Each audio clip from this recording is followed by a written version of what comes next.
Okay, so in the last class, we were discussing by the example of the animal and the different types of animal classes by taking the example of the zoo application, right? So I have deleted those classes because I was checking the class for some other batch. So let me quickly create those classes. Meanwhile, you can see the first class should be the animal class, right? Animal class. And do we need public static void main in this animal class? Yes or no? Do we need the main method in this class or not? No, right?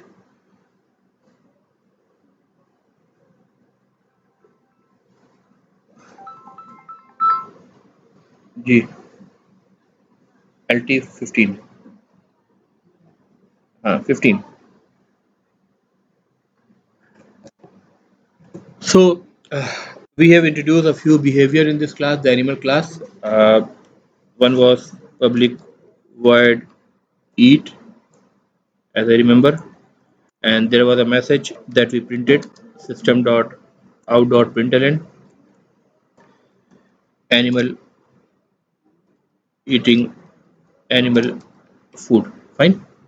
Then there was another message that we introduced, and that was public void move, right?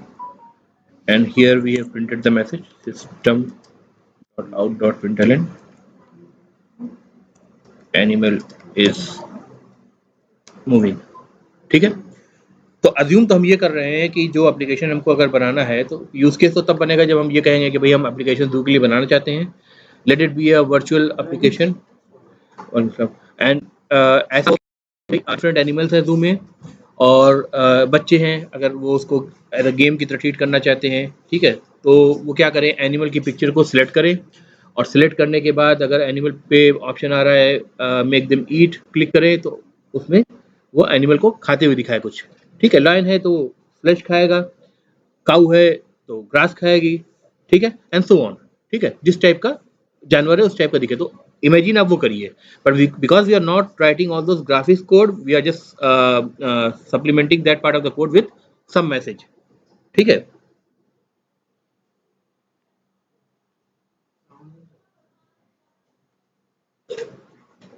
Give me a minute.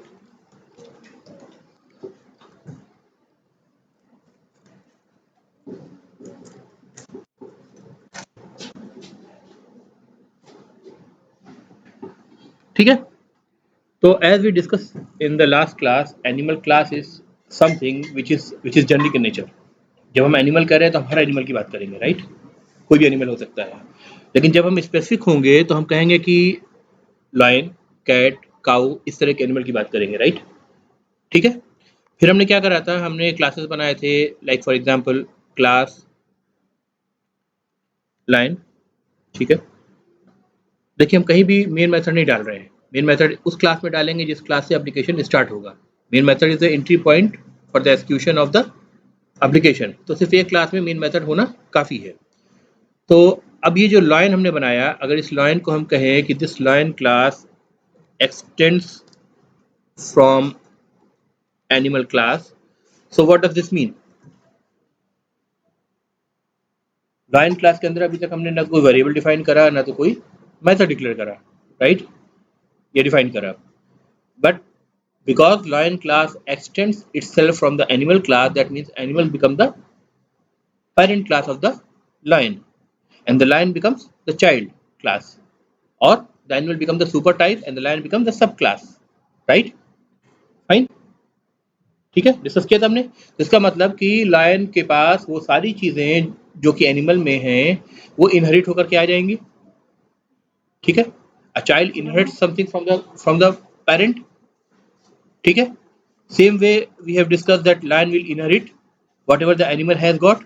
Animal has got two behaviors when I say I mean methods, right, or functions. So it has got two behaviors, eat and move. So these eat and move methods will be inherited as such, जैसा वो है वैसे के वैसे ही move करके किस में आ जाएंगे, लायन क्लास में आ जाएंगे, क्योंकि लायन क्लास में हमने अभी तक कुछ भी कोड नहीं लिखा है, but lion is a child of animal. और आपको एक और बात बताई थी कि जब हम इस रिलेशनशिप को वर्ड्स में या सेंटेंस में कन्वर्ट करेंगे तो हम क्या कहेंगे, लॉयन इज एन एनिमल, बीच में इज ए रिलेशनशिप लगेगा, लॉयन इज ए एनिमल। इससे पहले हमने क्या पढ़ा था, हैज रिलेशनशिप पढ़ा था, कस्टमर हैज अकाउंट्स, ठीक है।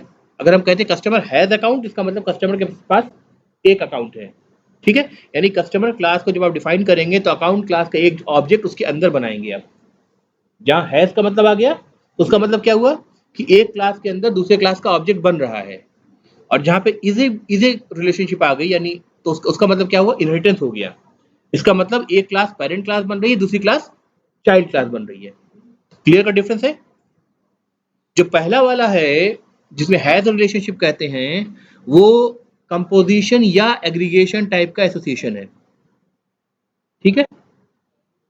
और ये जो है ये इनहेरिटेंस टाइप का एसोसिएशन है, ठीक है। दोनों में फर्क समझ में आ रहा है। तो एनिमल क्लास के अंदर जो कुछ डिफाइंड है वो बाय डिफॉल्ट इतना सा कोड एक्सटेंड लगा देने की वजह से सब कुछ किस में आ गया, लाइन में आ गया। और आपको ये भी बताया था कि जैसे C++ लैंग्वेजेस में आप कॉलन लगाते हैं, राइट, इसी काम के लिए। जावा आपको इसके लिए कीवर्ड प्रोवाइड करता है जो कि सिंपली कहता है extends, to make it more vocal, more readable, कि आप कह रहे हैं कि क्लास लाइन एक्सटेंड कर रहा है एनिमल क्लास से, ठीक है। तो एक्सटेंड करने का दो मतलब है। एक मतलब तो हम समझ गए कि भाई लाइन के अंदर वो सब कुछ मिल जाएगा जो एनिमल क्लास के अंदर है, ठीक है।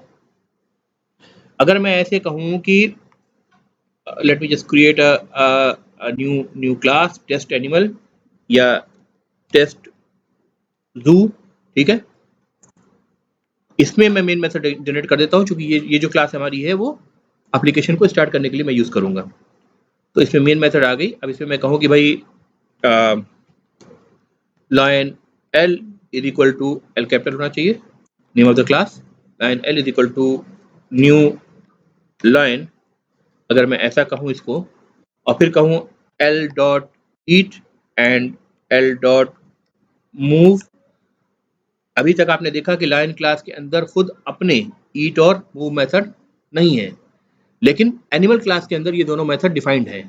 तो अगर लाइन क्लास ने इनहेरिट किया है इन दोनों मेथड को और लाइन क्लास के ऑब्जेक्ट के ऊपर अगर हम ईट और मूव मेथड को कॉल कर रहे हैं तो एग्जैक्टली वो वर्जन मेथड का कॉल होगा जो कहाँ मौजूद है, एनिमल में मौजूद है। तो अगर मैं इसको रन कर दूं तो क्या मुझे मैसेज मिलेगा, animal eating animal food, animal is moving, it's a generic message, ठीक है, फाइन। और हम पेरेंट क्लास बनाते ही इसीलिए है कि जो कॉमन फंक्शनैलिटीज हैं या कॉमन एट्रीब्यूट्स हैं उनको चाइल्ड, जितने भी चाइल्ड्स हैं उनके एक लेवल ऊपर ले जा करके रख सके, ताकि there should be a single point of change of the code, ठीक है। जो बिहेवियर, जो वेरिएबल्स और बिहेवियर या मेथड्स जो कॉमन है उनको पेरेंट क्लास में हम ले जाएंगे ताकि वो चाइल्ड क्लासेस से डिटैच हो जाए, ठीक है। और चाइल्ड क्लासेस में जहां जहां हम वो बिहेवियर प्रोवाइड नहीं करेंगे उन जगह उन्हीं वर्जन को हम यूज कर ले जो पेरेंट क्लास में मौजूद है, ठीक है। अगर 4 चाइल्ड क्लास पेरेंट क्लास के मेथड्स बिहेवियर के वर्जन को यूज कर रहा है तो इसका मतलब पेरेंट क्लास का जो मेथड डिफाइंड है उसमें हम चेंजेस करेंगे तो चारों क्लास में रिफ्लेक्ट हो जाएगा ऑटोमेटिकली, ठीक है। बात क्लियर है। There is a single point of change, change control एक जगह से हो रहा है and that should be the right thing to do, coding तो ऐसे ही होनी चाहिए। unless and until I redefine those methods for the line class, ठीक है, यानी उनकी डिफिनेशन को हम चेंज कर दें, ठीक है। डिफिनेशन को चेंज करने को कहते हैं ओवरराइडिंग, किसी चीज को ओवरराइड कर देना, यानी कोई एक चीज एग्जिस्ट करती थी हमने उसको ओवरराइड कर दिया। एक ऑर्डर एक एक फॉर एग्जांपल हाई कोर्ट ने कोई ऑर्डर दिया, सुप्रीम कोर्ट ने उसको ओवरराइड कर दिया, ठीक है, यानी उसको कैंसिल करके नई चीज दे दी। तो मैं कह रहा हूं कि वो जो ओवरराइडिंग करूंगा वो स्पेसिफिक चाइल्ड क्लास के लिए होगी, फाइन। दो मेथड्स हमारे पास आ रहे हैं एनिमल क्लास से, एक ईट और एक move. Let's do one thing, let's try to override one of the methods and leave the other as it is, ठीक है। तो हम ईट मेथड को ओवरराइड करते हैं। ओवरराइड करने के लिए आपको क्या करना पड़ेगा, ओवरलोडिंग पता है वो क्या होती है,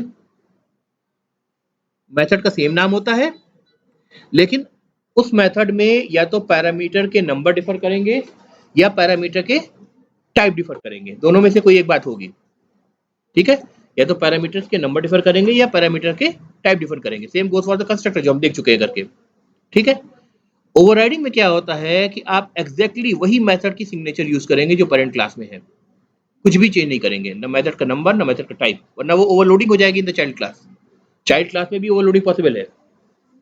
ठीक है, अगर कोई ये समझ रहा है कि चाइल्ड क्लास में ओवरलोडिंग नहीं होती है तो ये गलत बात है। अक्सर कोड ऐसे भी देते हैं, कई बार आप जाएंगे जॉब के लिए तो, कि पेरेंट क्लास में एक मेथड है, चाइल्ड क्लास में सेम मेथड है, पैरामीटर डिफरेंट है, और आपसे पूछेंगे कि यहाँ पे क्या हो रहा है, आप गलती से उसको ओवरलोडिंग टिक करके आ जाएंगे, जबकि ओवरलोडिंग नहीं, वो ओवरराइडिंग है, जो कि पैरामीटर चेंज नहीं हो रहा है। अगर पैरामीटर चेंज नहीं हो रहा है तो, पैरामीटर चेंज हो रहा है तो ओवरलोडिंग होगा। फाइन, तो यही सेम सिग्नेचर मैं यूज कर रहा हूँ। That means eat method without parameter that returns a void type, exactly same, even return type को भी मैं यहाँ चेंज नहीं करूंगा। ठीक है, और मैं जा रहा हूँ लाइन में, यहाँ पे मैंने इसको मेथड को डाला। मेथड को डालने के बाद चेंज जो होगा वो इम्प्लीमेंटेशन में होगा, यानी अगर ईट मेथड जो एनिमल क्लास से इनहेरिट होकर के एक वर्जन आ रहा है, मैं चाह रहा हूँ कि उसको मैं चेंज कर दूं, तो मैं क्या कहूँगा, इसके बिहेवियर को चेंज करूंगा, है ना। अब मैं इसको कुछ और प्रिंट कर दे रहा हूँ, system dot out println line eating flash, this is different from animal eating animal food. ठीक है, एक डिफरेंट बिहेवियर हो गया, राइट, बॉडी इसकी डिफरेंट हो गई। फाइन, अब अगर आप देखें टेस्ट जू में सेम कोड लिखा हुआ है, इस कोड में मैंने कोई चेंजेस नहीं करा, सिर्फ लॉइन क्लास में ईट मेथड को ओवरराइड कर दिया, यानी ईट मेथड की डिफिनेशन को चेंज कर दिया। ओवरराइड करने का मतलब चेंज कर दिया, और सिर्फ ईट मेथड को चेंज करा है, मूव को नहीं चेंज करा है। अब मैं इसको रन करने की कोशिश करूंगा, चूंकि ऑब्जेक्ट आपका लाइन का बन रहा है, तो आपको आउटपुट क्या मिलेगा, ईट मेथड से जो आउटपुट मिल रहा है वो मिल रहा है लॉयन ईटिंग फ्लैश, और एनिमल इज मूविंग। ठीक है, अब आप ये तो कह सकते हैं कि भाई लायन के पास प्रोबेबली दो मेथड आ रहे हैं ईट मेथड, एक वो आ रहा है जो ईट मेथड जो एनिमल क्लास से इनहेरिट होके आ रहा है, एक वो मेथड है जो आपने यहाँ पे सेम सिग्नेचर के साथ फिर से डिफाइन कर रखा है। So which method should take the charge, तो एक आपको रूल बताया था लोकल वेरिएबल और इंस्टेंस वेरिएबल में, जब आपको कॉन्फ्लिक्ट हो रहा हो तो आप कैसे इसको डिस्टिंग्विश करेंगे। बोला था ना कि अगर एक स्टूडेंट बैठा हुआ है, मैं उससे कहूँ चेयर दो, तो वो करीब वाली चेयर मुझे उठा के देगा, दूर वाली नहीं देगा।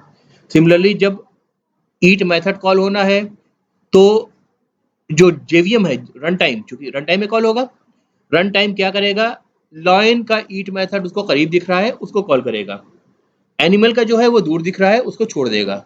सिंपल सा रूल, एक समझ के लिए, ताकि याद रहे आपको चीजें। ठीक है, तो इससे ये समझ में आता है कि अगर चाइल्ड क्लास में जो पेरेंट क्लास से इनहेरिटेड मेथड है उसको आपने रीडिफाइन कर रखा है, and this redefinition is called as overriding with the same signature but with a different implementation, then that implementation which is defined in the child class takes the precedence over the one defined in the parent class at the runtime. ठीक है, चलेगा कौन सा, child वाला चलेगा। Clear है भाई guys, okay. अब देखिए मूव को हमने नहीं री इम्प्लीमेंट करा था, यानी ओवरराइड नहीं करा था, तो मूव फिर भी अभी कहां से आ रहा है, एनिमल क्लास से ही आ रहा है। ठीक है, तो अगर मान लीजिए कि एनिमल क्लास के 20 चाइल्ड हैं, एनिमल 10 में मैंने किसी मेथड को ओवरराइड करके चेंज कर दिया है और बचे 10 में चेंजेस नहीं करे हैं, तो जो 10 में चेंज कर दिए हैं अगर उनके ऑब्जेक्ट रन टाइम पे इनकाउंटर्ड होते हैं तो उनके चेंज मेथड एग्जीक्यूट होंगे, उनको प्रेसिडेंस मिल जाएगा। और जिनमें चेंज नहीं किया है, मतलब जिनमें नया रीडेफिनेशन नहीं दिया है, उसमें जो पेरेंट क्लास से इनहेरिट होकर के आ रहा है सेम कोड आपका रन करेगा। तो you have got a description at your choice. For some child classes, if you want to change the behavior which is coming or which is being inherited from the parent class, give a new definition by overriding that particular method. If you want to reuse the same behavior which is coming from the parent class, just do nothing. It will be automatically, control will go to the parent class method. बात clear है, ठीक है ना।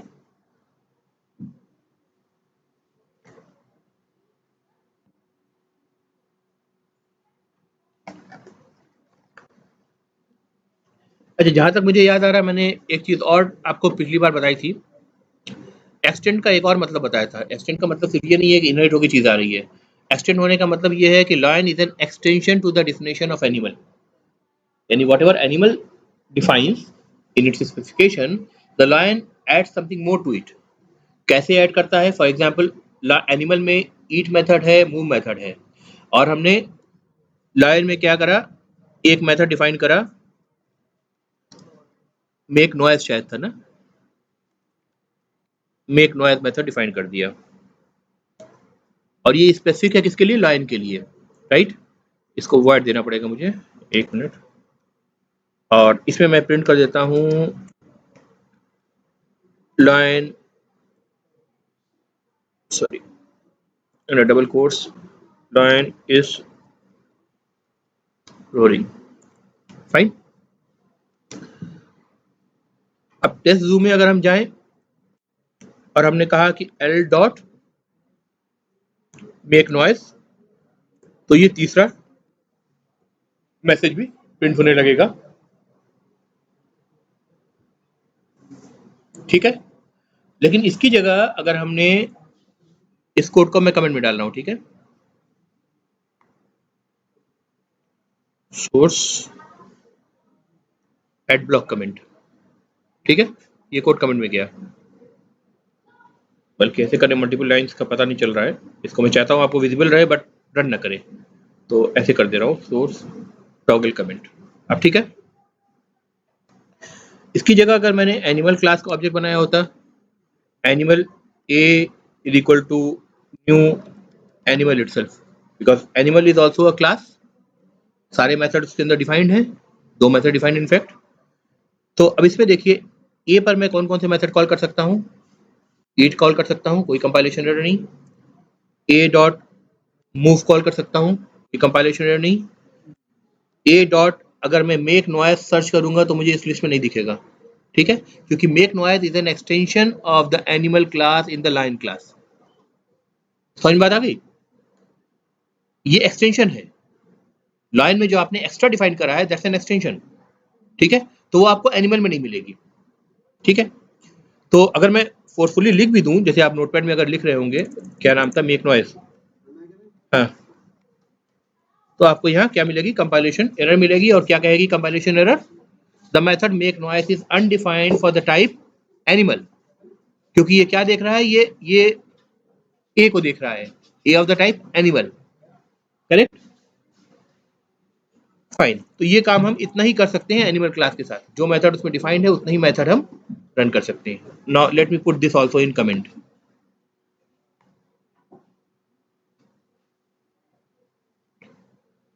अब देखिए line number 7 को देखिए और लाइन नंबर 12 को देखिए।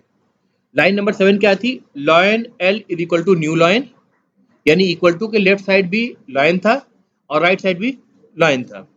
लाइन नंबर 12 में क्या था, animal a is equal to new animal, equal to के लेफ्ट साइड भी एनिमल था और राइट हैंड साइड भी एनिमल था। अब हम इस कंस्ट्रक्ट से डेविएट कर रहे हैं, जैसा पिछली बार भी आपको शायद मैंने दिखाया था, animal a is equal to new lion, कोई कंपाइलेशन एरर नहीं होगी इस वक्त, क्यों आ रही, क्योंकि हमने क्या मिस्टेक करी है, एल स्मॉल कर दिया, क्लास का नाम है, कैपिटल होना चाहिए बाय द कन्वेंशन ऑल्सो, ठीक है। अब यहाँ पे पेक्युलियर चेंज है, यहाँ पे क्या चेंज है, इक्वल टू के लेफ्ट साइड तो एनिमल है और राइट साइड में लाइन है, जो लेफ्ट साइड वाला कोड है यानी ये वाला कोड, ये टाइप डिक्लेरेशन है।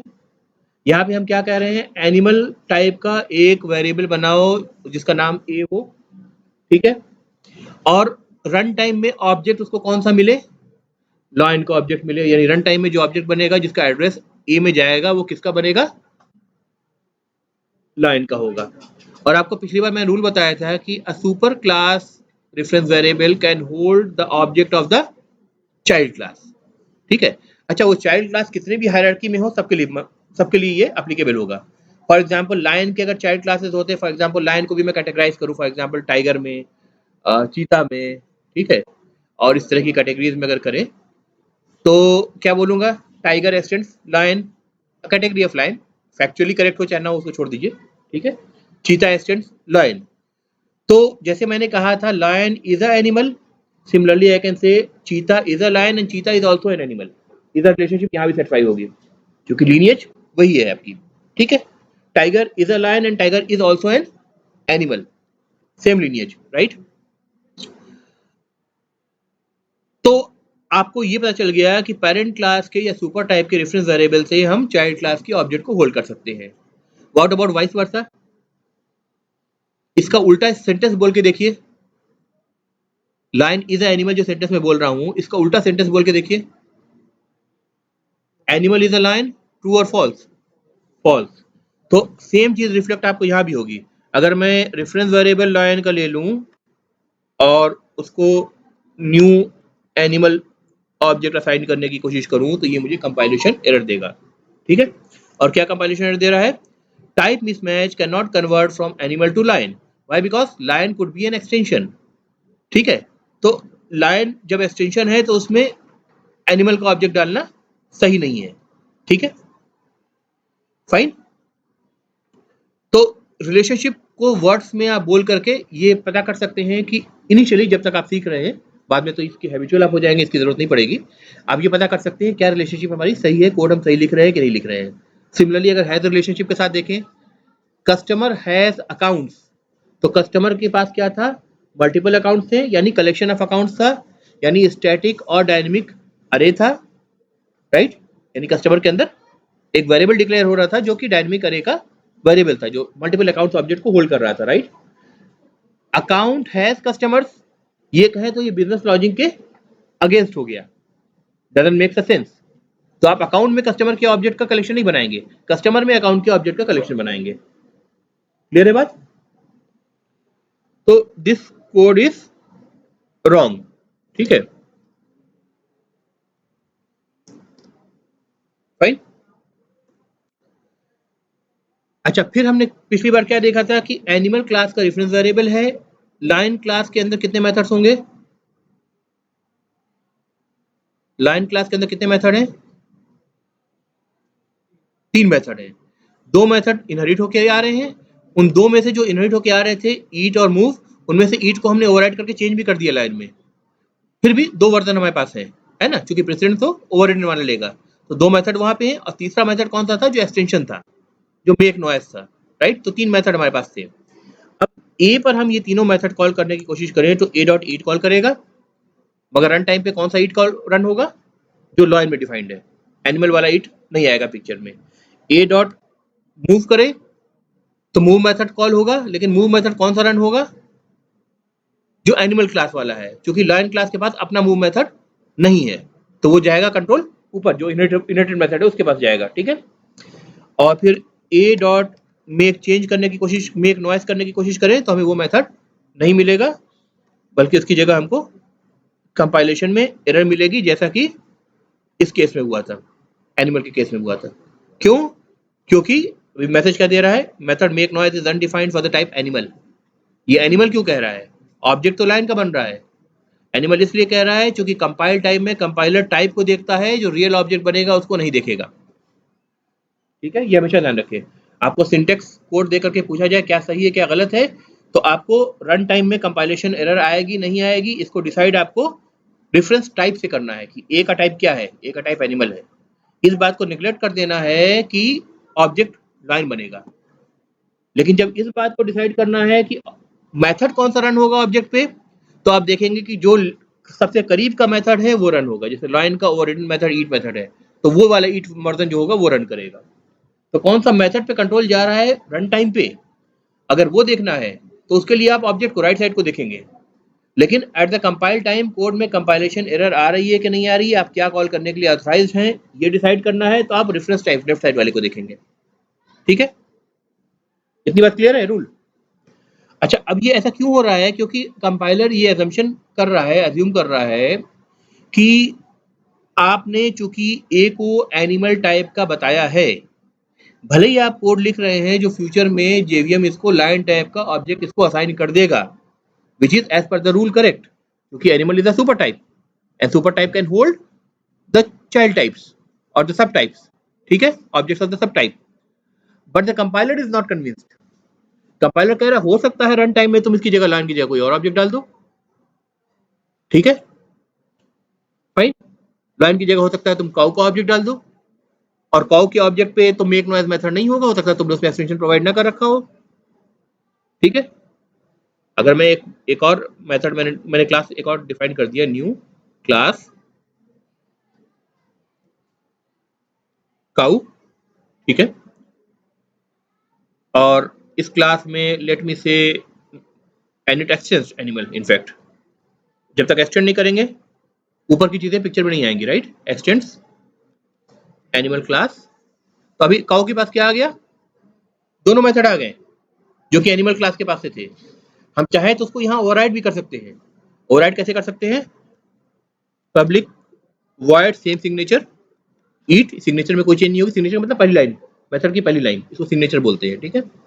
Signature will remain same, implementation will change because I am trying to override change the implementation, ठीक है, of the each method which is being inherited। उसकी डिफिनेशन को हम चेंज करना चाह रहे हैं, तभी तो ओवरराइड कर रहे हैं, जरूरत हमें तभी है, ठीक है। अब हम क्या कह रहे हैं कि ईट को हम चेंज कर रहे हैं और बोल रहे हैं कि cow is eating grass, right. Let me से दूसरे मेथड को भी हम यहाँ ओवरराइड कर दे रहे हैं।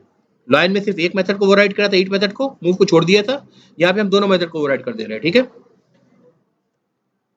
पब्लिक वॉइड मूव मेथड को भी आपने ओवरराइड कर दिया, और इसको ओवरराइड करके आपने प्रिंट कर दिया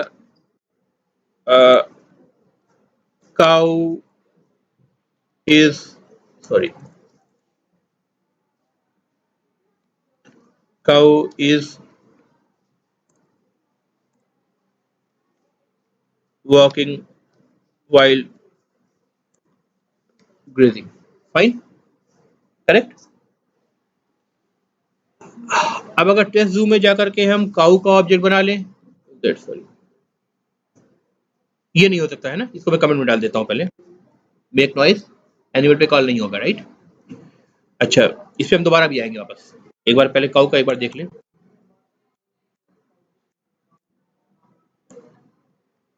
animal a, reference type animal का, is equal to new cow, ठीक है, ए डॉट ईट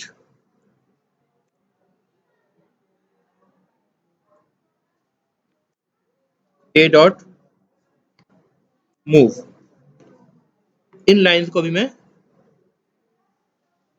कमेंट में डालता हूं ताकि आउटपुट से आप कंफ्यूज ना हो। अभी सिर्फ काउ की के रिस्पेक्ट पे बात कर रहे हैं, ठीक है। वेरिएबल का रेफरेंस टाइप क्या है, एनिमल है, ठीक है। रन करेंगे, आउटपुट क्या मिलेगा आपको, काउ इज ईटिंग ग्रास, क्योंकि ओवरराइड कर दिया है आपने काउ में। Cow is walking while grazing, even though the reference type is of animal, लेकिन रन टाइम पे जो कंट्रोल जा रहा है मेथड पे, वो कौन सा जा रहा है, काउ वाले वर्जन पे जा रहा है, वहां ओवररिडन है, ठीक है। इसी को हम बोलते हैं डायनेमिक बाइंडिंग। स्टैटिक बाइंडिंग वो होती है जो कंपाइल टाइम पे होती है, जैसे कि ओवरलोडिंग में होती है। ओवरलोडिंग में क्या होता है, कंपाइलर जो है कॉल को देख रहा है, मेथड कॉल को देख रहा है, और उसके पैरामीटर के नंबर और टाइप को मैच कर रहा है एग्जिस्टिंग ओवरलोडेड वर्जन से, और वो रन टाइम कंपाइल टाइम पे ही उसको लिंक कर दे रहा है कि भाई इसका कॉल इस पर जाएगा, क्योंकि आइडेंटिफाइबल है। यहाँ पे आइडेंटिफाइबल नहीं है, ठीक है, फाइन। यहाँ पे ये कह रहा है कि वेरिएबल ए है, अगर इसका ऑब्जेक्ट भी एनिमल होता तो हम एनिमल वाला वर्जन रन करते हैं, ऑब्जेक्ट चूंकि काउ वाला है तो हम काउ वाला वर्जन रन कर रहे हैं। तो this is dynamic binding to the method at the run time, fine. अब ये बताओ, स्टैटिक बाइंडिंग फास्ट होगी या डायनेमिक बाइंडिंग फास्ट होगी, just a comparison kind of thing.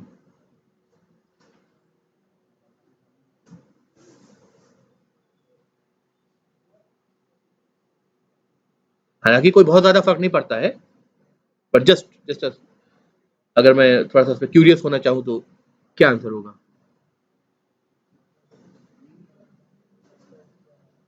Static binding fast, exactly, क्योंकि स्टैटिक बाइंडिंग का मतलब है कंपाइल टाइम में काम हो चुका। जब आप रन कर रहे हैं तो उसको ये डिसाइड करने में ओवरहेड नहीं लेना पड़ रहा है कि हम काउ के ऑब्जेक्ट पे कंट्रोल भेजें या एनिमल के ऑब्जेक्ट के मेथड पे कंट्रोल भेजें, ये काम तो रन टाइम पे हो रहा है ना, तो जो काम रन टाइम में जितना एडिशन करना पड़ेगा उतना टाइम वो ज़्यादा लेगा आपका जेवीएम, राइट। इसीलिए एक जो ऑप्टिमाइजेशन वाला प्रोसेस होता है किसी भी लैंग्वेज में, वो कोशिश करता है कि मैक्सिमम काम कंपाइलेशन के टाइम पे हो जाए ताकि आपका एग्जीक्यूशन फास्ट हो। जावा 1 पॉइंट जब शुरू में आया था 1.1 या 1.2 वर्जन, तो वो बहुत ज़्यादा क्रिटिसाइज होता था स्पीड के लिए। ऑप्टिमाइजेशन जो करा उसने इन्हीं सब बेसिस पे करा। जैसे आपको जेनेरिक्स बताया, आप स्ट्रिक्ट टाइप चेकिंग लगा देते हैं कि भाई ये क्लास जो है जो अरे लिस्ट में बना रहा हूँ ये अकाउंट के लिए ही बना रहा हूँ, कोई दूसरा ऑब्जेक्ट नहीं आना चाहिए, है ना। फिर आपको रन करके दिखाया था कि इसमें नल पॉइंटर एक्सेप्शन वगैरह भी आ सकता है अगर कोई दूसरी चीज़ अगर उसमें डेंट कर जाती है तो जब रन टाइम पे ही हो गया ये चेक, तो कंपाइल टाइम पे ही चेक हो गया, तो रन टाइम पे इसकी प्रोबेबिलिटी खत्म हो जाती है कि किसी तरह की प्रॉब्लम आएगी। तो जब प्रोबेबिलिटी खत्म तो वहाँ चेक करने के वाला कोड भी खत्म, राइट। कोड फास्ट हो गया आपका। पाइथन स्लो क्यों है? आप बोलते हैं ए इज इक्वल टू एक्स, आप नहीं कह रहे हैं कि ए इन टाइप का है या किस टाइप का है, तो कोड तो आपने लिख दिया, लिखते वक्त तो उससे कोई प्रॉब्लम नहीं है। जब आप रन करेंगे तब वो चेक करेगा कि भाई ए इज इक्वल टू 5 अगर है तो 5 न्यूमरिक है, फ्लोटिंग पॉइंट नंबर है, स्ट्रिंग है, या डिक्शनरी ऑब्जेक्ट है, या लिस्ट है, टपल है, क्या है ना। वो तो रन टाइम में चेक करेगा ना। तो रन टाइम पे जब चेक करेगा तो उसकी कॉस्ट आएगी, क्योंकि एक रूटीन चलेगी पीछे चेक करने के लिए। फ्लेक्सिबिलिटी आपको मिल रही है, आसानी मिल रही है कोड करने में। बीइंग अ डेवलपर आपको लग रहा है कि बहुत आसान चीज़ है, लेकिन वो एंटरप्राइज एप्लीकेशन के प्रोडक्शन के लिए तो पाइथन आप नहीं यूज़ करेंगे, है ना। डाटा साइंस के लिए आपको जहाँ पे सिर्फ चार्ट्स वगैरह शो करने हैं, जिसमें ये मसला नहीं है आपका कि इतने 1000 हिट्स पर सेकंड सर्वर को लोड लेना है ना, 10,000 हिट्स लेना है, उस जगह पर फिर तो आपको प्रॉब्लम होगी। उस जगह पे तो आपको ऐसी टेक्नोलॉजी पे जाना होगा जो इतने हिट्स को लेने के लिए फास्ट बनी हो, और वो टेक्नोलॉजी जो होगी वो कंपाइल टाइम पे ही ज़्यादा काम करेगी, है ना। तो ये डिफरेंस होता है इंटरप्रेटेड लैंग्वेज और कंपाइल्ड लैंग्वेज के बीच, ठीक है। इसीलिए आज भी अगर आपको डीआरडीओ का एप्लीकेशन लिखना है, डिफेंस का एप्लीकेशन, रियल टाइम एप्लीकेशन लिखने हैं, तो अब आज भी आप जावा पे नहीं जाएंगे, that's a fact. Micro second का भी डिफरेंस अगर हो रहा है तो आप नहीं जाएंगे उस पर, ठीक है, क्योंकि कहीं ना कहीं तो कंपाइल्ड एंड इंटरप्रेटेड होने की वजह से जो एक्स्ट्रा टाइम इंटरप्रिटेशन में जा रहा है वो इम्पैक्ट तो करेगा, राइट। तो ये चीज़ क्लियर है अब तक की? फाइन। अब इस कोड को मैं कमेंट करता हूँ, वापस आता हूँ अपने पुराने क्वेश्चन पे जहाँ से हम शुरू करा था। कभी कभी क्या होता है कि आदमी बताते बताते कुछ और बताने लगता है और मेन क्वेश्चन आपका रह जाता है, तो थोड़ा सा उसमें वापस जाते हैं। इसको मैं कह रहा हूँ add log comment set.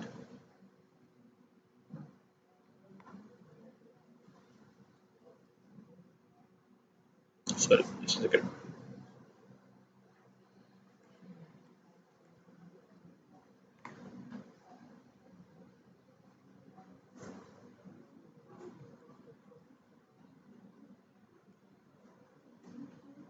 Just for the test purpose बताइए अभी मुझे क्या आउटपुट मिलेगा। Animal a is equal to new animal a dot eat a dot move, क्या आउटपुट मिलेगा मुझे? है कौन सी क्लास दिखाऊं आपको बताने के लिए?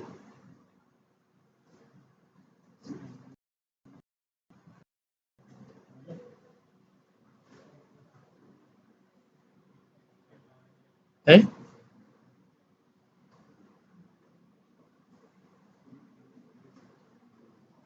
रेफरेंस टाइप भी एनिमल का है, ऑब्जेक्ट भी एनिमल का बन रहा है। डायनेमिक बाइंडिंग में कंट्रोल कहाँ जाएगा? डायनेमिक बाइंडिंग को जब देखना है तो किस साइड को देखेंगे, राइट साइड को देखेंगे या लेफ्ट साइड को देखेंगे? कौन से मेथड कॉल हो सकते हैं कोड करते वक्त कंपाइल टाइम में, उसके लिए तो राइट लेफ्ट साइड को देखते हैं ना, टाइप देखते हैं। किस पे कॉल जाएगा उसको चेक करने के लिए किसको देखेंगे? राइट साइड को, कि ऑब्जेक्ट रियल टाइम में कौन सा आएगा एट द रन टाइम, क्योंकि कॉल उसके अकॉर्डिंग जाएगी। तो अभी अभी ऑब्जेक्ट इसका है, एनिमल का ही है, तो अभी ये मैसेज क्या प्रिंट करेंगे हमको? एनिमल वाले ईट और मूव वर्जन्स, और उनके मैसेजेस क्या है एनिमल वाले के? Animal eating animal food and animal is moving. Cow की बात अब नहीं करेंगे हम, ठीक है। देख भी लीजिए एक बार, कंसेप्ट एकदम क्लियर होना चाहिए बेटा, इसमें कोई डाउट नहीं होना चाहिए, ठीक है। जब भी आपको रिजॉल्व करना है डायनेमिक बाइंडिंग रन टाइम पे कौन सा वर्जन पिक्चर में आएगा, अगर मल्टीपल वर्जन उस क्लास के पास है तो राइट साइड को देखेंगे, ऑब्जेक्ट को देखेंगे, ठीक है। और यहाँ पे कोड करते वक्त मुझे कौन सा मेथड कॉल करने के लिए मैं ऑथराइज्ड हूँ वो देखना चाहते हैं, तो देखिए यहाँ पे मेक नॉइज मेथड नहीं दिख रहा है। और तब हम किसको देखेंगे? लेफ्ट साइड यानी वेरिएबल के टाइप को देखेंगे, क्योंकि एनिमल में मेक नॉइज मेथड डिफाइंड नहीं है। ठीक है, अगर ये यहाँ पे लॉयन भी होता तब भी इससे फर्क पड़ता नहीं है ना, क्योंकि देखिए यहाँ पर आपको तब भी वो क्या दिखाएगा? मेक नॉइज को नहीं दिखाएगा। और समझ में आ रही है? तो इस बात को एकदम क्रिस्टल क्लियर कर लीजिए कि डायनेमिक बाइंडिंग के लिए आप इक्वल टू के लेफ्ट साइड को यानी ऑब्जेक्ट को देखेंगे, कौन सा मेथड कंट्रोल में जा रहा है। यहाँ पे कोड करने के लिए कोड करते वक्त कौन सा मेथड आप ऑथराइज है कॉल करने के लिए, या कौन सा वेरिएबल एसेस करने के लिए ऑथराइज है, उसको देखना है, जज करना है कंपाइलर के नजर से। तो आपको क्या देखना है? आपको लेफ्ट साइड वाला टाइप देखना है। क्लियर? अच्छा, अब मैंने आपको एक चीज अभी बताई थी कि ये कंपाइलर एजम्पशन कर रहा है कि even though it's a line which has an extended make noise method जिसका रियल ऑब्जेक्ट रन टाइम में मिलेगा, बट चूंकि इसका टाइप जो है वेरिएबल का ए का वो एनिमल है, तो कंपाइलर ये अज्यूम कर रहा है कि it's disbelieving you. In fact it's saying that कि I don't know whether in the run time you are going to provide this a a line object और अ काउ ऑब्जेक्ट और some other kind of object और may be animal itself. ठीक है, तो I am not sure. So when I am not sure, I am not going to let you run a method which is very specific to line only, which is an extension to the line, which is make noise method. ठीक है, बात समझ में आ रही है? अब ये थोड़ी सी awkward सी बात हमको लग रही है कि भाई ये क्या बात है? हमने कोड लिखा है, हम इसको देख करके हम देख सकते हैं कि रन टाइम में जब भी इसको ऑब्जेक्ट मिलेगा लाइन का ही मिलेगा। फिर कंपाइलर भी तो पार्स करके ही कोड को रीड करता है। कंपाइलर को इसमें क्या प्रॉब्लम है? उसको क्यों नहीं पता कि भाई लाइन, वो क्यों कह रहा है कि हो सकता है लाइन के अलावा आप रन टाइम में कुछ और हमको दे दे जिसमें मेक नॉइज मेथड ना हो। तो कंपाइलर इसको डिसबिलीव क्यों कर रहा है? कोई ऐसा यूज केस हो सकता है, कोई ऐसी सिचुएशन हो सकती है।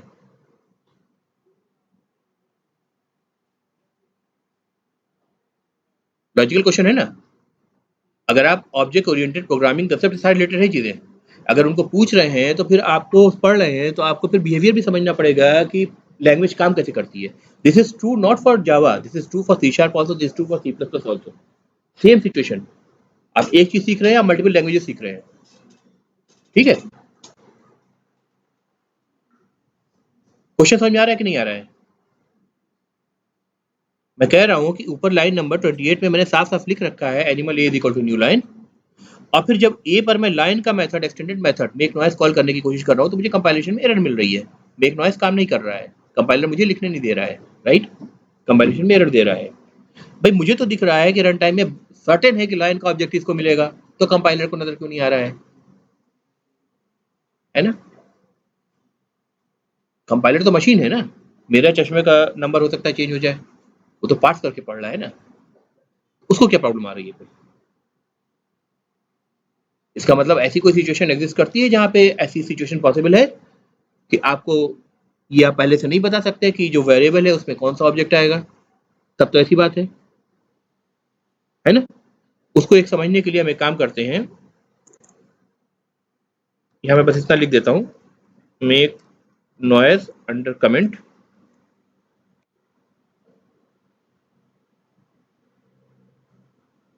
This will not work because क्या लिखूं? The reference variable is of the type animal. ठीक है,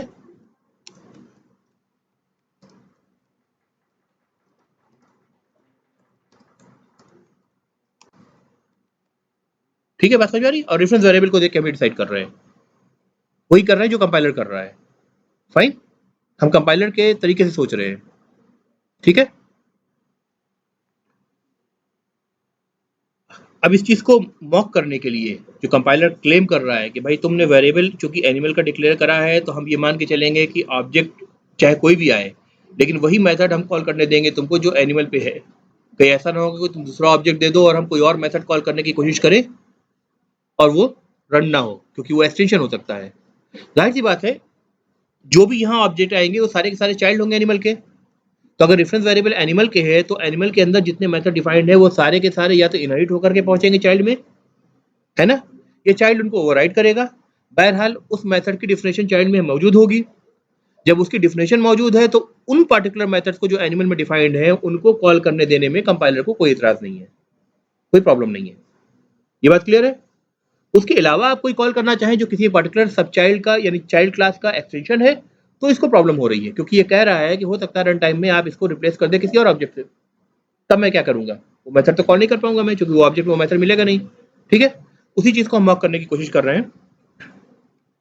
late me create a new class test dynamic binding. Inheritance आप समझ गए, डायनेमिक बाइंडिंग समझ गए, राइट? इसमें मैं मेन मेथड डाल रहा हूं, फाइन। अब मैं कीबोर्ड से कुछ रीड करना चाहता हूं, ठीक है? तो कीबोर्ड से रीड करने का तरीका है, स्कैनर क्लास होता है, कंसोल क्लास एक और क्लास भी होती है, ठीक है? The different ways. इससे पुराने तरीके जो जावा 1.4 तक थे उसमें आप क्या करते थे, बफर रीडर बनाते थे। बफर रीडर को आप मतलब एक तरह से डेकोरेट करते थे दूसरी क्लासेस से, यानी इनपुट स्ट्रीम रीडर से करते थे। तो देयर वेरियस वेज। इजीएस्ट जो है अभी मैं बता रहा हूँ स्कैनर क्लास है, ठीक है? उसको हम देखते हैं। I want to read from the keyboard, not just for the keyboard. अगर मैं किसी भी इनपुट डिवाइस से रीड करना चाहूँ सबके लिए काम करेगा, ठीक है? तरीका बदल जाएगा बस।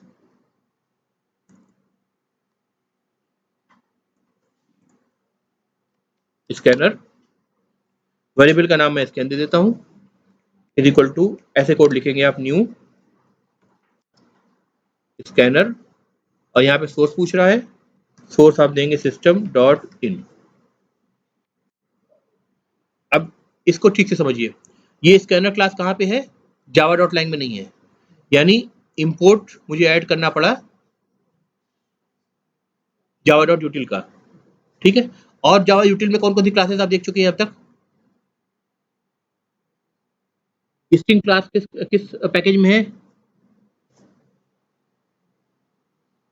स्ट्रिंग क्लास किस पैकेज में है, ये डिसाइड करने के लिए आपको सिर्फ इतना सोचना है, क्या स्ट्रिंग क्लास को यूज करने के लिए आपको कोई इंपोर्ट लगाना पड़ा था या नहीं लगाना पड़ा था? तो इसका मतलब जावा डॉट लाइन पैकेज में है, बाय डिफॉल्ट पैकेज में, राइट? ठीक है, करेक्ट। सिस्टम क्लास किस पैकेज में है? System dot out dot println लिखते रहते हैं ना बार बार, तो system is the name of the class, S capital दिख रहा है ना आपको? कन्वेंशन मैंने सबसे पहले इसीलिए इन्फोर्स करा ताकि आप सिस्टम क्लास क्यों है वो बाद में समझे, लेकिन ये जरूर समझ जाए कि system is the name of the class, S capital से शुरू हो रहा है, फाइन। किस पैकेज में है? जावा डॉट लैंग में। उसके लिए भी हमें कोई इंपोर्ट नहीं लगाना पड़ा। लिंक लिस्ट, अरे लिस्ट, ये सारे किसमें थे? जावा डॉट यूटिल में थे, वहां इंपोर्ट लगाना पड़ा था, right? Similarly scanner class is also in Java dot यूटिल class, ठीक है, फाइन। अब इस जो लाइन को मैंने लिखा है इसको समझने की कोशिश करते हैं। स्कैनर क्लास का रेफरेंस वेरिएबल स्कैन बनाया हमने, नया ऑब्जेक्ट बना रहे हैं स्कैनर क्लास का, और इसका जो कंस्ट्रक्टर है ये 1R कंस्ट्रक्टर है, ठीक है? आपको बताया था कि अगर आपने 1R कंस्ट्रक्टर बना दिया तो डिफॉल्ट कंस्ट्रक्टर ऑटोमेटिकली पिक्चर में नहीं आएगा। यानी अगर मैं ये चाहूं लिखना तो मैं नहीं लिख सकता। ये इसका मतलब क्या है? राइट साइड का मतलब क्या है? नया ऑब्जेक्ट बनाओ at the run time using the constructor which doesn't take any parameter, है ना? और अगर हमने कोई भी कंस्ट्रक्टर स्कैनर क्लास में नहीं लिखा होता, मतलब जावा वालों नहीं लिखा होता, तो बाय डिफॉल्ट एक डिफॉल्ट कंस्ट्रक्टर बनता जो कि नो और कंस्ट्रक्टर होता इवेंचुअली, राइट? लेकिन ये नहीं मिल रहा है, इसका मतलब वो डिफॉल्ट कंस्ट्रक्टर वहां नहीं गया है। क्यों नहीं गया है? क्योंकि वहां पे पैरामीटराइज कंस्ट्रक्टर जावा डेवलपर्स ने प्रोवाइड कर रखा है। अगर फिर भी अगर जावा डेवलपर्स ये चाहते हैं कि नो और कंस्ट्रक्टर ये वाला काम करे तो उनको वहां पे एम्प्टी नो और कंस्ट्रक्टर ही डिफाइन करना पड़ता तो काम करता, राइट? लेकिन उन्होंने वो भी नहीं करा। इसका मतलब जावा डेवलपर ये चाहते ही नहीं है कि आप इस तरह से आप ऑब्जेक्ट बनाएं बिना कुछ पास किए कंस्ट्रक्टर में। यानी ये ऑब्जेक्ट जब बने तो कुछ ना कुछ इनिशियलाइज होना चाहिए। और क्या इनिशियलाइज होना चाहिए? भाई हमें स्कैन करना है, कहां से स्कैन करना है? तो इनपुट स्ट्रीम इनिशियलाइज होनी चाहिए। हम कीबोर्ड से भी रीड कर सकते हैं, हम बारकोड रीडर से भी रीड कर सकते हैं। देखा होगा आपने, शॉप पे जाते हैं बारकोड रीडर से वो रीड कर लेते हैं, राइट? माउस से भी रीड कर सकते हैं, there could be different devices, input devices, है ना, कहीं से भी स्कैन कर सकते हैं, राइट। स्कैन मतलब रीड करना बेसिकली।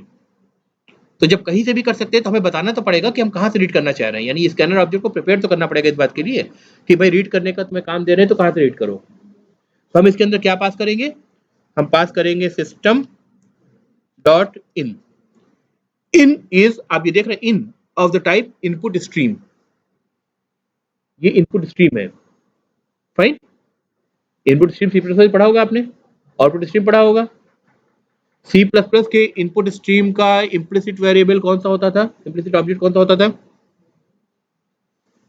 सी इन, पढ़ा है ना। चूंकि सी है इसलिए सी लगा वहां पे, सी इन। यहाँ पे जावा पे है तो उन्होंने सी को हटा दिया, इन कर दिया।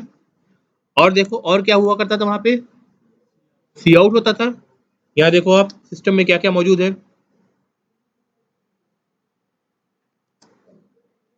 इन दिख रहा है और देखो आउट दिख रहा है, सी हट गया आउट हो गया, फाइन। सेम चीज चली आ रही है, कन्वेंशन ये भी फॉलो कर रहे हैं, बस सी हटा दिया। और क्या है, E R R, C E R R भी कुछ होता था एरर प्रिंट करने के लिए, जो सी आउट की तरह ही काम करता था, but with some colour print करता था आउटपुट।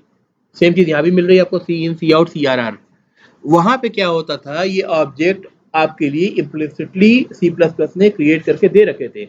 आप डायरेक्टली बोल रहे सी आउट, दो lesson symbol and message print कर दिया, वो दो लेसन सिंबल ऑपरेटर ओवरलोडिंग की वजह से है ना। और उसमें जो आप मैसेज पास कर रहे हैं वो कहाँ गया, डिफॉल्ट आउटपुट स्ट्रीम में गया। और डिफॉल्ट आउटपुट स्ट्रीम आपकी क्या थी, स्क्रीन मॉनिटर। सी इन में दो एरो की लगा दिया which is an operator overloaded, और फिर कुछ आपने वेरिएबल का नाम दिया, है ना। या तो क्या मतलब हुआ इसका कि इस वेरिएबल में डिफॉल्ट इनपुट स्ट्रीम से कुछ रीड करके पुट कर दो, और डिफॉल्ट इनपुट स्ट्रीम क्या है, कीबोर्ड, ठीक।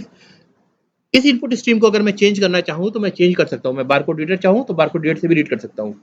फाइल भी इनपुट स्ट्रीम है, फाइल को भी एज इनपुट स्ट्रीम की तरह मैं फाइल से भी रीड कर सकता हूँ, तो एक इनपुट स्ट्रीम फाइल के लिए भी बना सकता हूँ, यानी स्कैनर क्लास को मैं फाइल से रीड करने के लिए भी यूज कर सकता हूँ, तरीका बदल जाएगा, ठीक है। तो फिलहाल मैं क्या कह रहा हूँ, इसको सिर्फ सिस्टम डॉट इन प्रोवाइड कर रहा हूँ, क्योंकि system dot in default input stream है, और डिफॉल्ट इनपुट स्ट्रीम का मतलब वो कीबोर्ड को पॉइंट कर रहा है। तो अब जो स्कैन करेंगे, हम रीड करेंगे, वो कहाँ से करेंगे, कीबोर्ड से करेंगे, राइट। अब इसके अंदर देखिए स्कैन ऑब्जेक्ट बन भी गया और रेडी हो गया डिफॉल्ट इनपुट स्ट्रीम, यानी कीबोर्ड से रीड करने के लिए, है ना। अब मैं कहूंगा स्कैन डॉट, देखिए अब इसमें कई चीजें आपको दिखेंगी, एन दबाइए, एक मेथड दिख रहा है नेक्स्ट। अगर आप एक स्ट्रिंग का वर्ड रीड करना चाह रहे हैं, नेक्स्ट को कॉल करिए, है ना। सारे ओवरलोडेड मेथड हैं। किसी पैटर्न से रीड करना चाह रहे हैं तो ये वाला कॉल करेंगे। Big decimal, big integer, different data types are there. Boolean, the normal boolean, byte, देखिए फिर आप देखिए डबल, फ्लोट, नेक्स्ट इंट, सबके लिए ओवरलोडेड मेथड। ये ओवरलोडेड मेथड इसलिए नहीं कहूंगा क्योंकि इसमें नाम चेंज हो गया ना, जहां सिर्फ सेम नाम होता है वहीं पे ओवरलोडेड कहते हैं। जैसे नेक्स्ट को अगर मैं नेक्स्ट नाम के ये दो मेथड, ये तीन मेथड जो दिख रहे हैं ये ओवरलोडेड है, क्योंकि सब नेक्स्ट के नाम से यूज हो रहे हैं, पैरामीटर इनकी लिस्ट चेंज हो रही है, right. Otherwise next big decimal is not overloaded, it's a completely new method, right, but they have provided a different versions of the method so that by the name itself you should be in a position to understand what kind of input these methods are used to read, ठीक है। तो अगर मैं कहूँगा next int, इसका मतलब मैं integer ले रहा हूँ क्योंकि मुझे मैथमेटिकल कंप्यूटेशन करना है। अगर स्ट्रिंग में अगर लूंगा और उसमें 2 इंटर कर दूंगा तो 2 will come as a string, उसमें मैं 2 को किसी वेरिएबल में ऐड नहीं कर सकता जब तक मैं उसको वापस से कन्वर्ट ना कर लूं इंटीजर में। वो भी तरीका होता है, उसका भी तरीका होता है, ठीक है। तो बहरहाल there are different methods. Let's say I am going to read a simple string, so I will call the next method, ठीक है। ये क्या करेगा, मुझे एक स्ट्रिंग वर्ड को रीड करने की फैसिलिटी देगा। तो मैं इसको एक स्ट्रिंग वेरिएबल में स्टोर भी कर लूं, string, and let me give it a name as choice. तो string choice is equal to scan dot next. इससे पहले एक मैसेज प्रिंट कर देते हैं कन्वीनियंस के लिए, system dot out dot println, enter the name of the animal, ठीक है। अब जू का जो एप्लीकेशन जो मैंने कहा था ग्राफिकल इंटरफेस बना रहे हैं उसके लिए एप्लीकेशन है, तो बच्चा क्या पसंद कर रहा है उसको लाइन का लाइन चाहिए तो लाइन की पिक्चर पे क्लिक करेगा तो लाइन का ऑब्जेक्ट बन जाना चाहिए, ताकि उसको वो खिलाना चाहे कुछ तो एनिमेशन के थ्रू कहे कि ईट पे क्लिक करे तो लाइन को दिखाए कि वो कुछ खा रहा है ना, उसके एंटरटेनमेंट के लिए फॉर एग्जाम्पल। ठीक, हमने उन्हीं चीज को बस खाली एक डमी मैसेजेस से रिप्लेस कर दिया था ताकि हम उसको मिमिक कर सके। ठीक है, तो अब क्या हुआ, ये मैसेज प्रिंट होगा, उसके बाद एक वर्ड स्ट्रिंग वर्ड हम रीड कर सकते हैं। राइट, क्लियर है गाइस, समझ में आ रही है ना बात? अब इसके बाद लेट्स से मैंने कहा animal a is equal to null, spelling mistake, क्या किया मैंने इस लाइन में बताइए? ए रेफरेंस वेरिएबल का टाइप बता दिया कि एनिमल टाइप का होगा, लेकिन उसमें ऑब्जेक्ट कौन सा आएगा ये नहीं बताया। उसमें हो सकता है न्यू एनिमल कर दूं तो एनिमल का ऑब्जेक्ट आ जाएगा, न्यू लाइन कर दूं तो लाइन का ऑब्जेक्ट आ जाएगा, न्यू काउ कर दूं तो काउ का ऑब्जेक्ट आ जाएगा, लेकिन मैंने बताया नहीं कि कौन सा हम ऑब्जेक्ट हमारे पास रन टाइम में आने वाला है। ठीक है, फाइन, बस खाली उसको नल कर दिया, अभी वो किसी चीज को पॉइंट नहीं कर रहा है। फाइन, कोई ऑब्जेक्ट नहीं है उसके पास। Now let's say if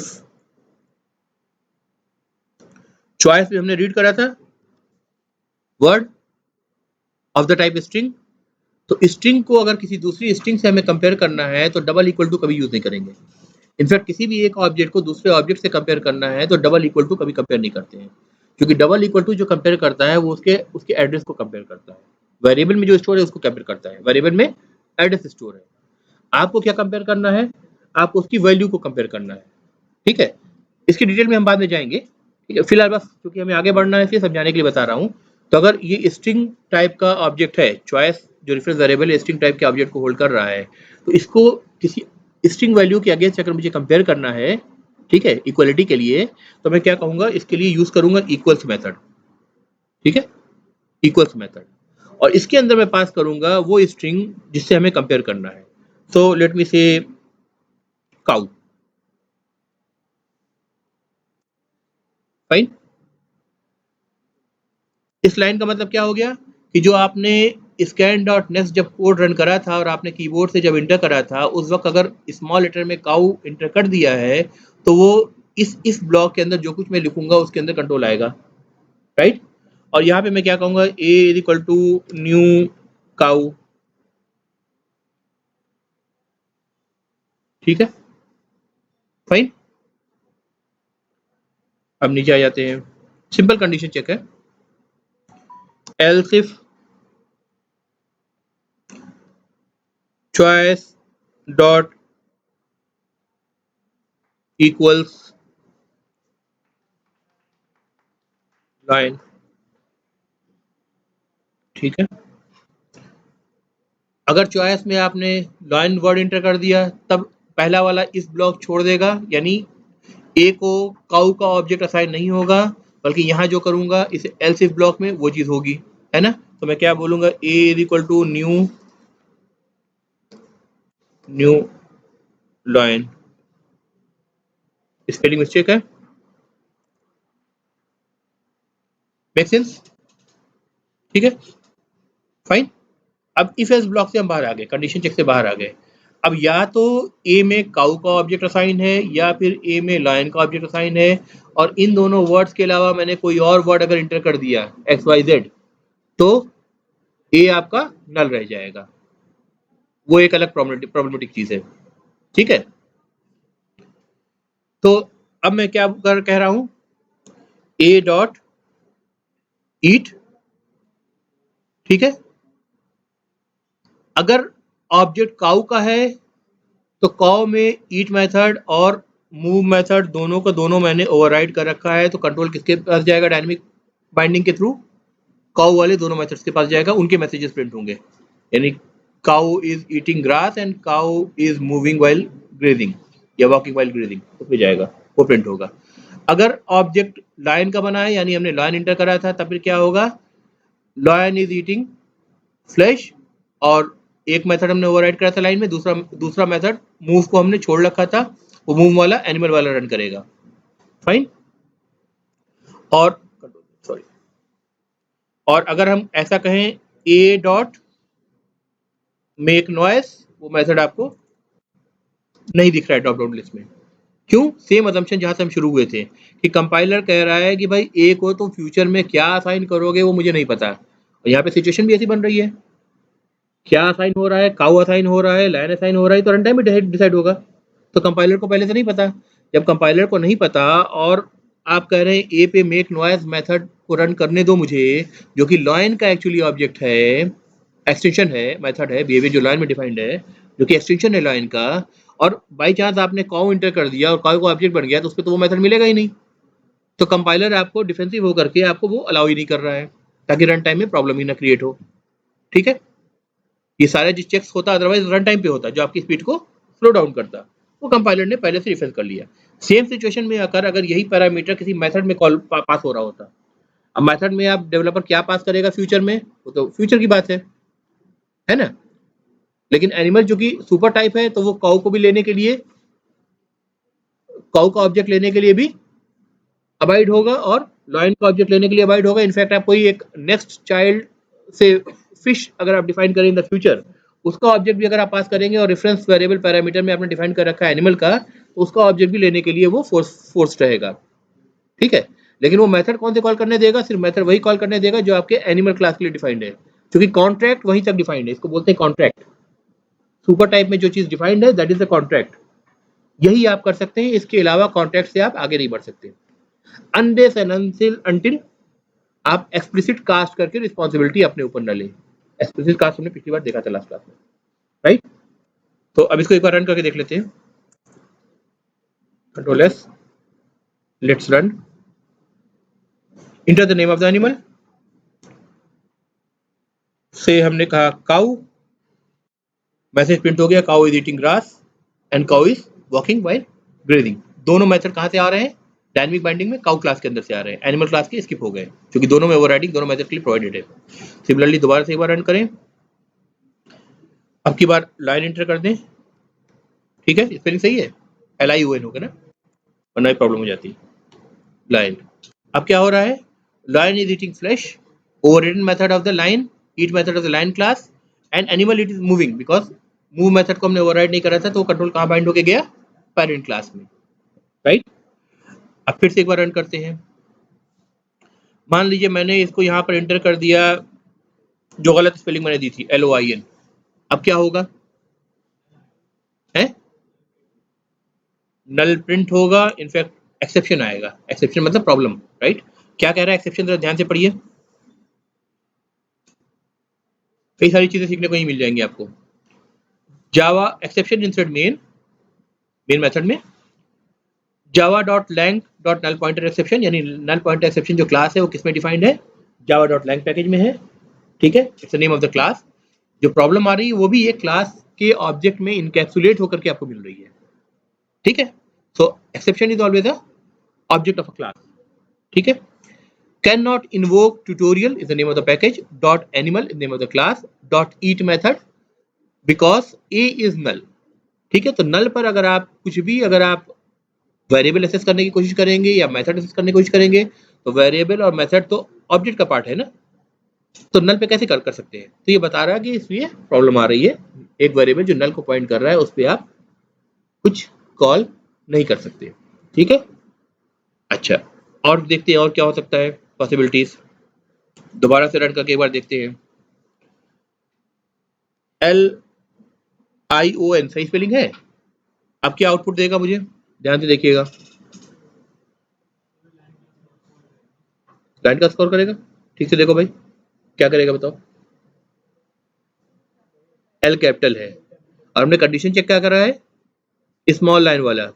same मिलेगा हमें नल पॉइंटर एक्सेप्शन, क्योंकि ऑब्जेक्ट तो बना ही नहीं। देख लो,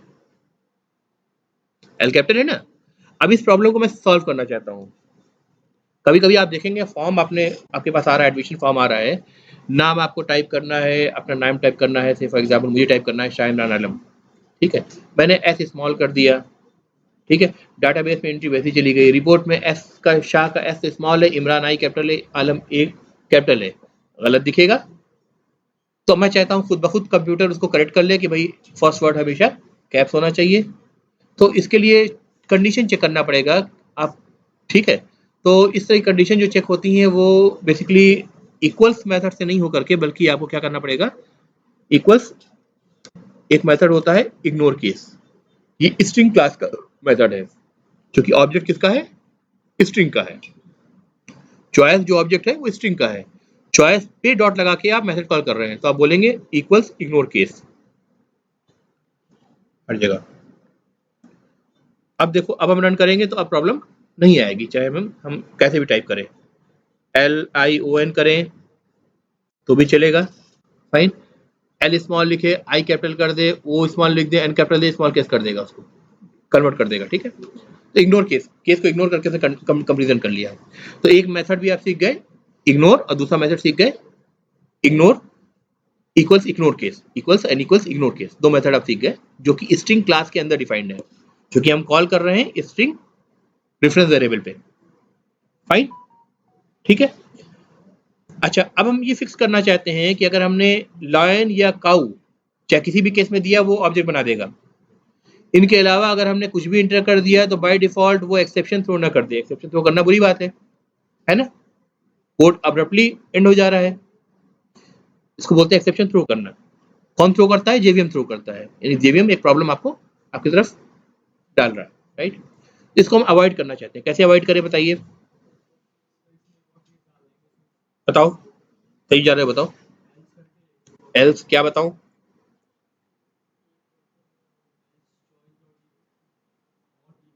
हाँ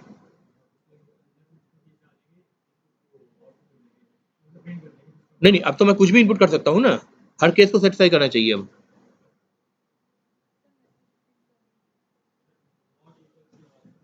मैसेज भी प्रिंट कर सकते हैं, दैट इज वन थिंग, और सिंपली हम कह सकते हैं कि भाई एल्स कंडीशन में, चाहे कोई भी एल्स कंडीशन हो, ए इज इक्वल टू एनिमल कर लो, ठीक है, चलेगा, है ना। क्या हुआ, कुछ एरर आ रही है क्या आ रही, अच्छा ये मैथड छोड़ना है भाई, बता दिया करो भाई, ठीक है। एल्स अब क्या कह रहा है, the method animal is undefined for the test dynamic binding, क्या बोल रहा भाई ये, न्यू एनिमल, अरे यार तुम लोग बताते नहीं हो यार भाई, पढ़ाने में दिमाग कहीं और होता है ना, तो टाइपिंग मिस्टेक होगी, बता दिया करो, नया ऑब्जेक्ट बनाना है ना, कंस्ट्रक्टर कॉल तो न्यू न्यू के साथ ही होगा ना, मेथड छोड़ना कि कॉल हो जाएगा, है ना। तो अब क्या होगा, अगर मैंने कुछ भी नहीं दिया या कुछ उल्टा सीधा दे दिया, अनमन दे दिया, तो क्या होगा, एनिमल का ऑब्जेक्ट बन के एनिमल का मेथड कॉल हो जाएगा। लेट्स से ABC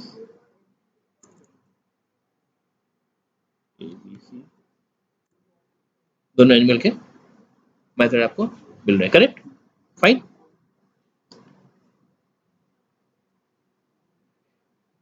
क्या बज गया भाई, ये बन जा रहा है, रोके यहाँ पर, चलेगा।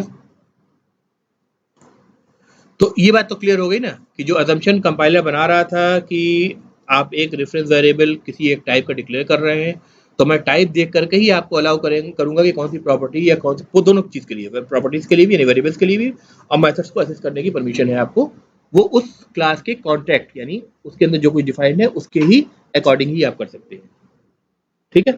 और वो जेन्युइन बात हुई इसकी, क्योंकि रन टाइम में आप इसको चेंज कर सकते हैं।